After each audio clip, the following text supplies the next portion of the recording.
Chapter 5, The Steeds of Mars.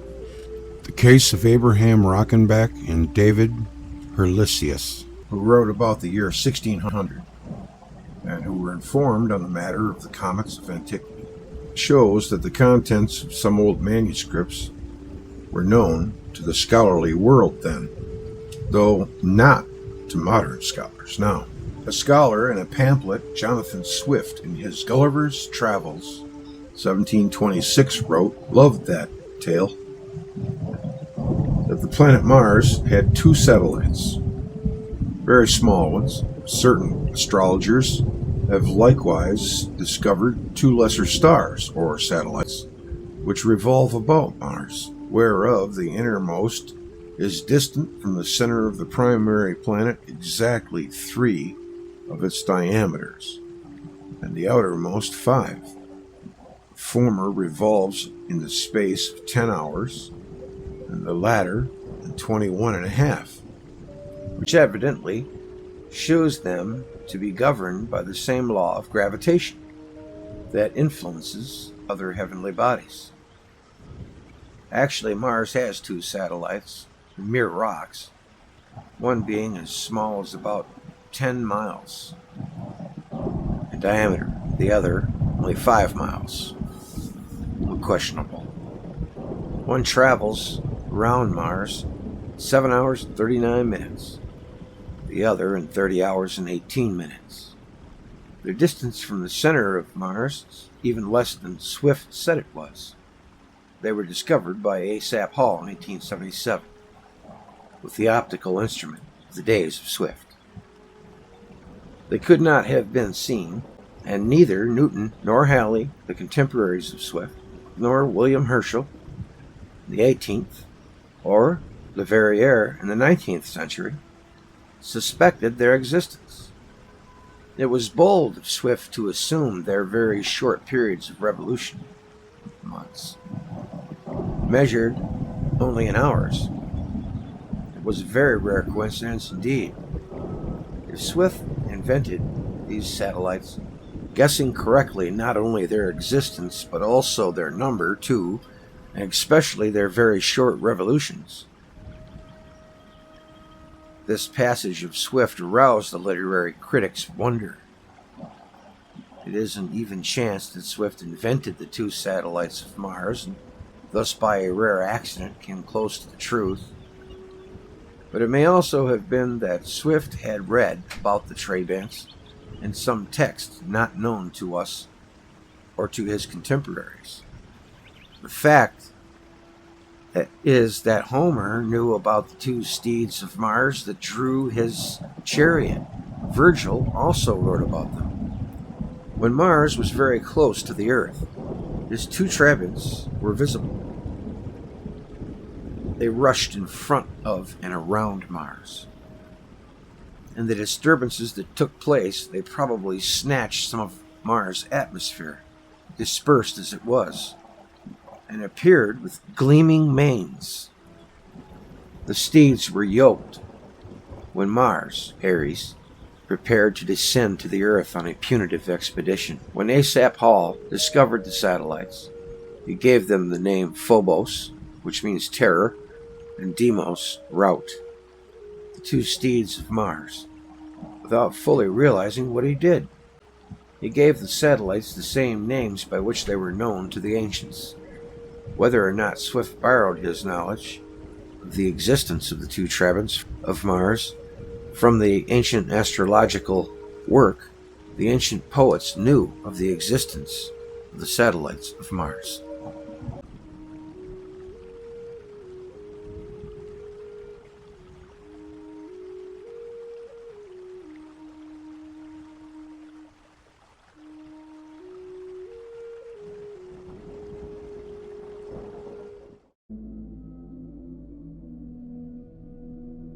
The terrible ones.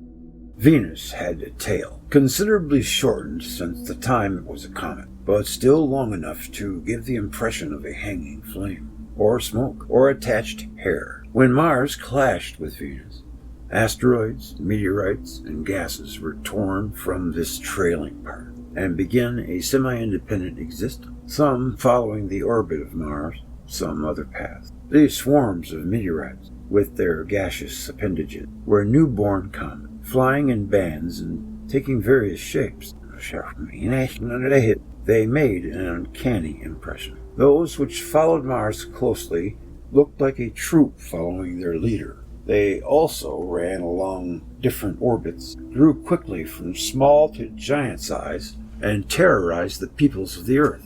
And when, soon after the impact of Venus and Mars began to threaten the Earth, the new comets, running very close to Earth, added to the terror, continually recalling the hour of peril. Ares of Homer, going into battle, is accompanied by never-resting horrible creatures, terror, rout, and discord. Terror and rout yoke the gleaming horses of Ares, themselves dreadful beasts, also known by these names. Discord, sister and comrade of man-slaying Ares, rageth incessantly. She at the first rears her chest, rears her crest, but little, yet thereafter planteth her head in heaven, while her feet tread on earth. Similarly, the Babylonians saw the planet Mars Nergal in the company of demons, and wrote in their hymn to Nergal, great giants, raging demons, with awesome members, and run at his right and at his left. These raging demons are pictured also in the Nergal Erixgal poem. They bring pestilence and cause earthquakes. It appears that the mythological figures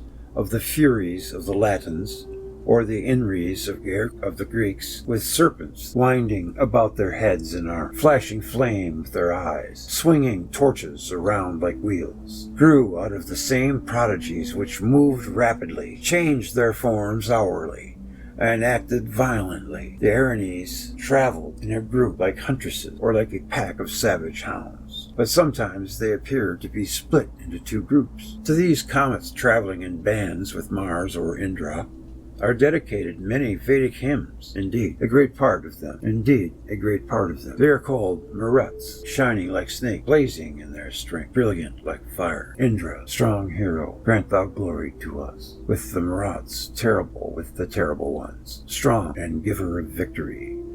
And it is said that their strength is like the vigor of their father. Your march, O Maruts, appears brilliant.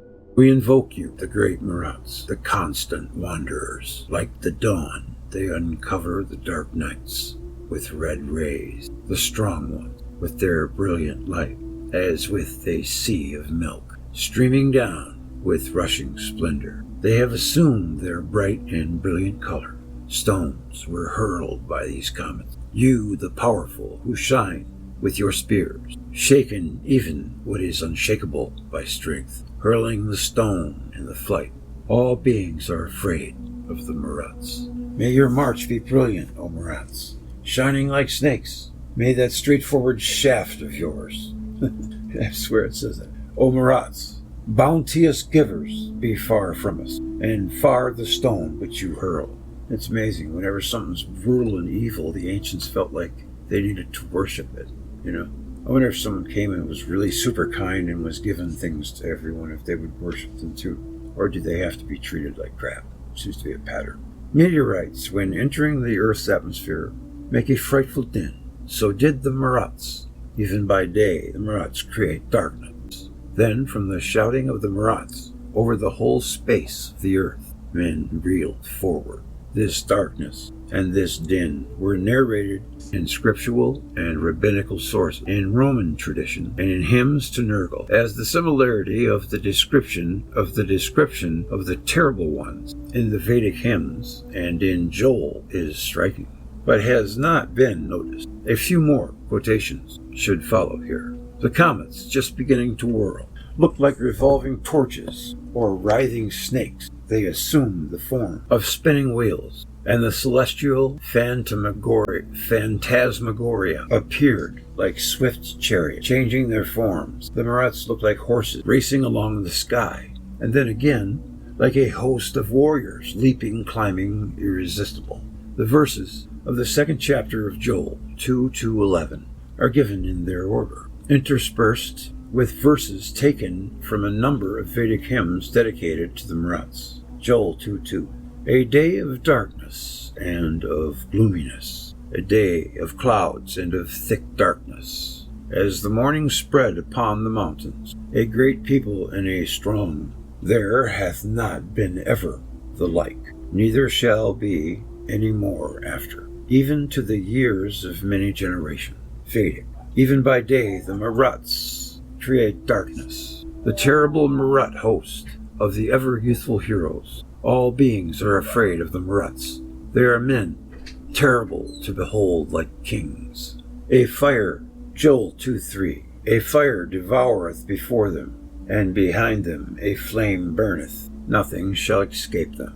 Vedic hymns, like a blast of fire, blazing in their strength, brilliant like fires, and impetuous. Joel 2:4. The appearance of them is as the appearance of horses, and as horsemen, so shall they run. Vedic hymns. At their racings the earth shakes, as if broken. When on the heavenly path they harness for victory, they wash their horses like racers in the courses. They hasten with the points of the reed on their quick steeds. Joel 2:5. Like the noise of chariots on the tops of mountains, shall they leap like the noise of a flame of fire that devoureth the stubble, as a strong people set in battle array. Vedic hymn. They are like headlong charioteers on their ways. They are brilliant, of terrible design, powerful, and devourers of foes. On your chariots charged with lightning, host of your chariots, terrible Marut hosts. Man, they did do a lot of writing on this stuff. It's pretty good. Before their face the people shall be much pain. All faces shall gather black. At your approach the Son of Man holds himself down. You have caused men to tremble. You have caused mountains to tremble. They shall run like mighty men. They shall climb the wall like men of war. They shall march every one on his ways, and they shall not break their ranks. Your conquest is violent, splendid, terrible, full and crushing. The terrible train of untiring Maruts, full of terrible designs like giants. Joel describes how these warriors, coming with fire and clouds, will run upon the wall, enter in at the windows, run to and fro in the city, and the sword can do them no harm. In similar terms, the Vedic hymns describe the conquest by this terrible host. If there is any doubt as to the nature of the terrible ones, the following words should dissipate it. The earth shall quake before them. Joel 2:10. The heavens shall tremble. The sun and the moon shall be dark, and the stars shall withdraw their shining. Maruts are often called shakers of heaven and earth. Vedic. You shake the sky. Hymns. The Vedic hymns. You shake the sky. The terrible ones. Even what is firm and unshakable is being shaken. When they whose march is terrible have caused the rocks to tremble, or when the manly Maruts have shaken the back of heaven, hide the hideous darkness, make the light which we long for. The earth groaned, the meteorites, the host of the Lord, filled the sky with the battle cry over the whole space of the earth, and men reeled forward. These were, in Joel's words, the wonders in the heavens and in the earth, blood and fire, and pillars of smoke. When the sun is turned into darkness, and the moon into blood, the clouds, the fire, the terrifying din, the clouds, the fire, the terrifying din, the darkness in the middle of the day, the fantastic figures on the sky of speeding chariots, running horses, marching warriors, the trembling of the earth, the reeling of the firmament were visualized, felt, and feared on the shores of both the Mediterranean Sea and the Indian Ocean, for they were not local disturbances, but displays of cosmic forces in cosmic dimensions. Joel did not copy from the Vedas, nor the Vedas from Joel. In more than this one instance, it is possible to show that the peoples, separated even by broad oceans, have described some spectacle in similar terms. These were pageants projected against the celestial screen that, a few hours after they were seen in India, appeared over Nineveh, Jerusalem, and Athens, shortly thereafter over Rome and Scandinavia, and a few hours later over the lands of the Mayas and Incas. The spectators saw in the celestial prodigies either demons, as the Erinyes of the Greeks, or the Furies of the Latin, or gods, whom they invoked in prayers. as in the Vedas of the Hindus, or the executors of the Lord's wrath, as in Joel and Isaiah. In the section Isaiah, we maintain that the army of the Lord was not the Assyrian host, but a celestial host. Isaiah called the army of the Most High the terrible ones, and he will lift up an ensign, to the nations from far, and will hiss unto them from the end of the earth. And behold, they shall come with speed swiftly. None shall be weary nor stumble among them. None shall slumber nor sleep. Neither shall the girdle of their loins be loosed, nor the latchet of their shoes be broken. Whose arrows are sharp, and all their bows bent. Their horses' hoofs shall be counted like flint, and the wheels like a whirlwind. Their roaring shall be like a lion. They shall roar like young lions, like the roaring of the sea. And if one look unto the land, behold, darkness and sorrow, and the light is darkened in the heavens thereof. The mighty roaring, the wheels revolving like a whirlwind, the horses with hooves of flint, the light darkened in heaven are once more common features. Vedic hymns, these strong, manly, strong, armed Maruts, do not strive among themselves. Firm are the horns of the weapons on your chariot, and on your faces are splendorous. They who by their own might seem to have risen above heaven and earth. They are glorious, like brilliant heroes. They shine forth like foe-destroying youths. They who are roaring and hasting like wind, brilliant like the tongues of fire, powerful like mailed soldiers, who hold together like the spokes of chariot wheels, who glance forward like victorious heroes, who are swift like the best of horses. The dreadful figures scattered a hail of meteorites that bombarded walls with hot gravel and flew into windows. Simultaneously, cities were turned into heaps by the leaping ground. The multitude of terrible ones is like small dust. Their invasion shall be an instant suddenly, says Isaiah. The Lord shall send his host with thunder and with earthquake and great noise, with storm and tempest and the flame of devouring fire. These Maruts are men brilliant with lightning. They shoot with thunderbolts. They blaze with the wind. They shake the mountains. Isaiah 25:4 says that the blast of the terrible ones is as a storm against the wall.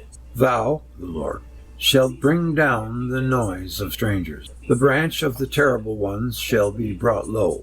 The Maruts are often called the terrible ones, the same term Isaiah used. The terrible ones of the Vedas were not common storm clouds, nor were the terrible ones of Joel and Isaiah human beings. Certainly only by chance did the similarity of names and pictures in the Vedas and the prophets escape the attention of students of religion. The Maruts are understood here as comets, which in great numbers started to whirl in the sky on short orbits after the impact of Mars and Venus. They followed and preceded the planet Mars. The name Mars, genitive Martis, would be the same origin as Marut. It is therefore gratifying to read that the philological relation has already been established.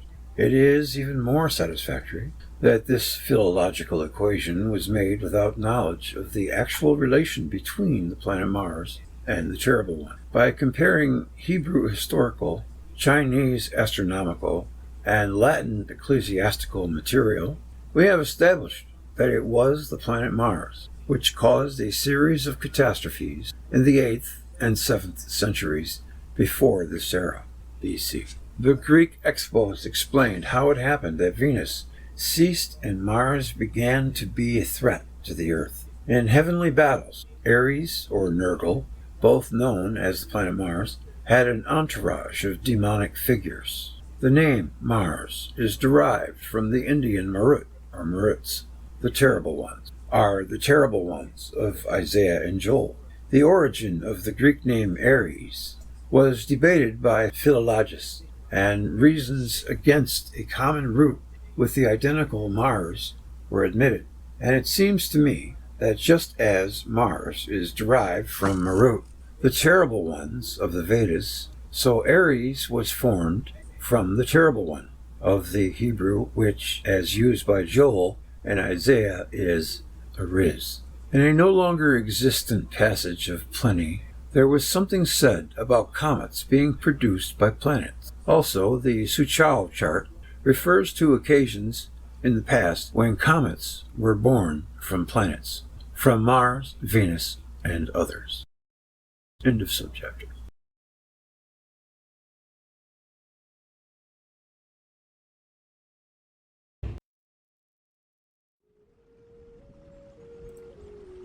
Samples from the planets. In the Vedic hymns, the Maruts are implored to be far from us, far the stone which you hurl. When comets pass close to the Earth, stones occasionally fall. Classic case in that of the meteorite that fell at Egospotanami when a comet shone in the sky. The Hindu book Vara Sanhita sees the meteorites portents of devastation by fire and earthquake. Since the planets were gods, stones hurled by them or by the comets created in their encounters were feared as divine missiles. And when they fell, they found they were worshipped. The stone of Kronos at Delphi, the image of Diana at Ephesus, which, according to Acts 19:35, was the image which fell down from Jupiter. The stones of Ammon and Seth at Thebes were meteorites. Also, the image of Venus on Cyprus was a stone which fell from the sky. The palladium of Troy was stone that fell on the earth from Pallas Athene, the planet Venus. The sacred stone of Tyre, too, was a meteorite related to Astarte, the planet Venus. Traveling about the world, she, Astarte, found a star falling from air, or sky, which she, taking up, consecrated on the whole island of Tyre, at Hypatia in Syria. A meteorite fell, which was thought to be Astarte herself, and the temple to Astarte was built there. Festivals were regularly timed to coincide with the appearance of Venus as the morning or evening star. The stone on which the Temple of Solomon was built, Iban Shitaya, or Firestone, is a bolide that fell in the beginning of the 10th century, in the time of David, when a comet, which bore the appearance of a man with a sword, was seen in the sky. The sacred shield of Numa at Rome, the ensign of Roman Mars, was a bolide that fell from the sky in the beginning of the 7th century, and its origin was connected with Mars. In the years when the planet Mars had long been pacified, its position was still watched when meteorites fell. Thus, the Chinese wrote in 211, the planet Mars, being in the neighborhood of Antares, a star fell at Changqing and arrived to the ground. It changed to a stone. The people of the place cut a prophecy of evil for the emperor on the stone, and the emperor had it destroyed. Carving messages to peoples or kings on fallen stones was known before and has been practiced since. One of the stones that fell from the sky is still worshipped today. It is the black stone of Kaaba in Mecca. Now its surface is black from being touched and kissed innumerable times, but under its cover of dirt it retains its original reddish color. It is the holiest thing in Mecca, built into the wall of Kaaba, and pilgrims travel thousands of miles to kiss it. Kaaba is older than Mohammedanism. Muhammad, in the early part of his career, worshipped Venus, Al-Uzza, Planetary gods, which even today enjoy great veneration among the Muslims as the daughters of the god. The black stone of Kaaba, according to Muslim tradition, fell from the planet Venus, but another legend says that it was brought down by the archangel Gabriel. Granted that this legend may conceal some information about the origin of the stone, we ought to ask ourselves, who is the archangel Gabriel?